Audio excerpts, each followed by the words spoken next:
শিলচর থেকে বড় খবর। আজ শিলচরে মুখ্যমন্ত্রী হিমন্ত বিশ্ব শর্মার সঙ্গে সাক্ষাৎ করে আফজল নামের এক শিশুর জীবন বাঁচানোর জন্য করা হয়েছে মানবিক আবেদন। জানা গেছে, বিরল জিনগত রোগে আক্রান্ত আফজলের চিকিৎসার জন্য প্রয়োজন প্রায় ১৭ কোটি টাকার একটি বিশেষ ইনজেকশন। পরিবারের পক্ষে মুখ্যমন্ত্রীর কাছে আর্থিক সহায়তার আবেদন জানানো হয়েছে। এত বিপুল অঙ্কের চিকিৎসা ব্যয় বহন করা পরিবারের পক্ষে সম্ভব নয় বলেই তারা প্রশাসনের দ্বারস্থ হয়েছেন। মুখ্যমন্ত্রী বিষয়টি গুরুত্ব সহকারে দেখবেন বলে আশ্বাস দিয়েছেন। অন ডিউটি তুমি কালকে চলে যাবে কৌশিকর বাড়িতে, ভালো করে তুমি ওনাকে সমঝাই দিবে। হ্যাঁ, তোমার নামটা কি? আমার নাম আলতাফ।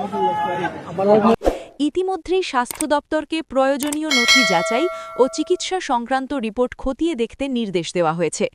এই ঘটনা আবারও সামনে আনল বিরল রোগের চিকিৎসা কতটা ব্যয়বহুল এবং সাধারণ মানুষের পক্ষে কতটা কঠিন।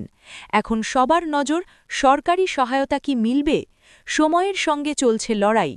আরেকটি শিশুর জীবনের জন্য প্রার্থনা করছে গোটা অসম। সংবাদ এই পর্যন্ত। ফিরছি অন্যান্য আপডেট নিয়ে।